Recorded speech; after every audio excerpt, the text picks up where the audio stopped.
Hey everybody, it's Joseph Shepard. I'm so excited to announce that I'm going to be at DragCon this year in LA 2022. We're talking May 13th, 14th, and 15th. The Dip and I are going to be at booth 1517. It's going to be like a late night talk show set. All weekend long, your favorite queens who are at DragCon will be stopping by for some interviews, stopping by for some laughs, some games.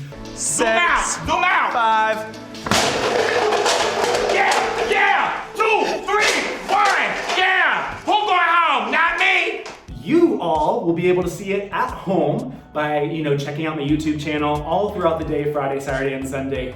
These videos will be uploaded. I'm gonna streaming that stuff to you. There's not that many of them, but I will be selling a merch item, and it is a VHS copy of my hit music video, Don't Call Me.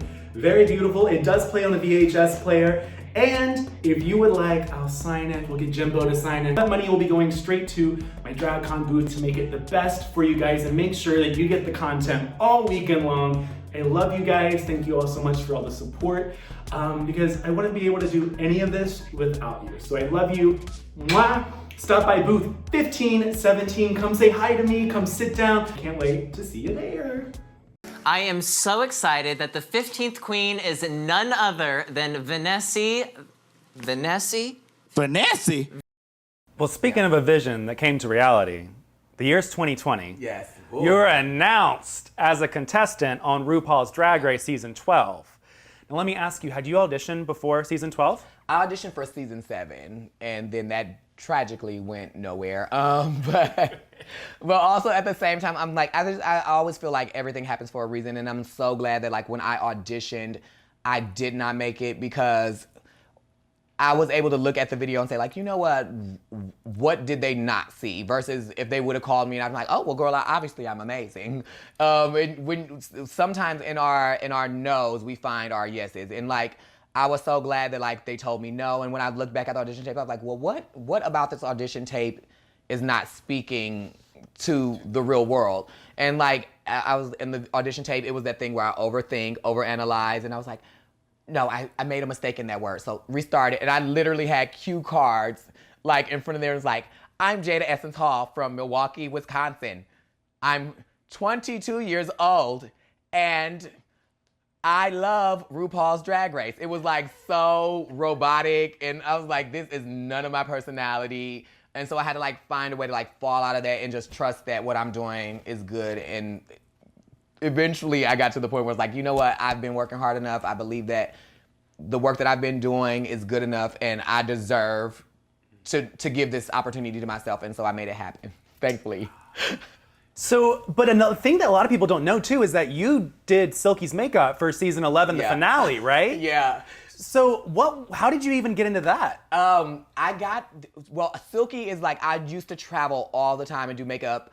And like, I have to say this because I know for a fact that I'm so lucky that my life seems to just move in a way that, maybe it's just because I'm grateful for the opportunities, but when I first started drag, I was like, wow, I saw someone doing makeup at a pageant. And I was like, I wish one day I could do makeup for somebody at a competition. And so then later, over time, I started doing makeup at pageants. And I was like, this is amazing. And then I did makeup for Silky at a pageant, literally right before she got casted to do season 11. And so when the finale came, she was like, I want to look my best, and I want you to be the one to do it for me. And I was like, oh my God, that's so amazing. And I was there. And then you got to like see kind of like the aspect of behind the stage of like which is like really weird in my mind. I don't know why, like I kept feeling like I was there. When I was there at the finale, I was like, so at that point I was kind of being contacted about like the show, and we were really just waiting for a callback to say like, yes, you made it, or no, you didn't. And I was like, oh my God, I am too close right now to what I want to happen. I was like, there's no way that I will be casted on the show. And if I do get casted on the show, I will not make the finale. I mean, I wouldn't make the top 4 just because like I'm so close in the vicinity of the dream, like literally behind the stage where Ru is right here, making sure her teeth are like together and pulling her dress all right and tight right before the curtain came up, and everybody's like, oh, she looks amazing. And like I already glimpsed it. I'm like, this is crazy. And I was right. I was like, I won't be able to be at the finale in this way because we didn't have the finale that way.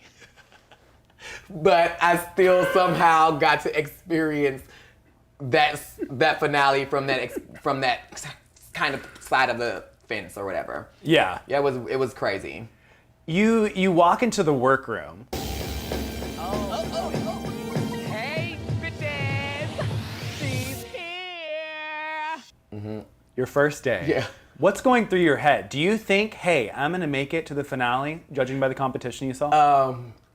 I felt like I would make it to the finale because I know like my work and dedication, but also I walked in and I was like, bitch, this is gonna be hard. Because in my mind, I would watch the show and I was like, if I ever go on Drag Race, I want it to be a season where all the girls are just like top-notch talent, everybody's incredible.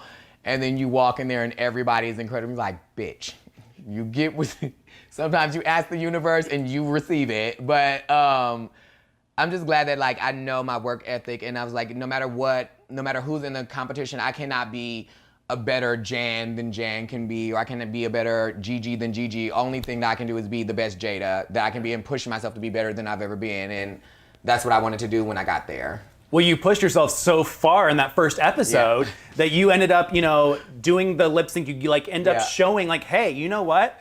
I'm one of the top contenders. Do you feel like that gave you a disadvantage or an advantage? Do you think it like put a target on your back? When it happened, I thought, in my mind, I was like, oh my God, this is definitely going to put a target on my back. But also, I am a studious person, if that's even a word, okay? And I know that like, I've watched the show over and over and over again. You could be at the top of the world for 5 weeks and win 15 challenges, and then that one challenge, bitch, good night, goodbye, you are out of here.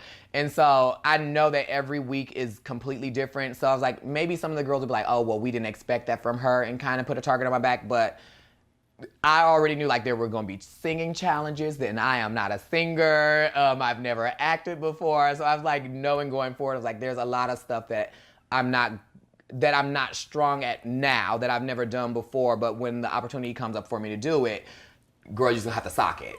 Yeah. Well, you end up in one of the most memorable lip syncs that I remember this past season, which was 1999 by Prince. How did you prep for that? Because that's when I saw like the Jaida come out then. Oh my God, this is so embarrassing because that challenge was, oh, hey, feathers. That challenge, I just knew I was gonna be funny. So I did not listen to the lip sync song at all before. And I did not know it. And then after we did the challenge, I was just like sitting in the workroom like, wow, bitch. Like, you did not give it to the crowd. You were not funny. You're going to be in the bottom. And so I think like when you find yourself in especially like a surprisingly low place, I think that's where you like soar the best. Like, and also at the same time, I was kind of like glad about it because I'm like, there's a lot of things that we do in the show that none of us have ever done before, but performing is something that I do. And I'm like, girl, if all I can do is go out, like, I cannot give you a joke or tell you a story that's going to keep me here, but I know for a fact I am a performer, and if I give you all of my heart and leave everything that I got on the stage, then hopefully I will stay in the competition. But I was scared that Heidi probably would have kicked my ass too at the same time. We'll just say that really fast.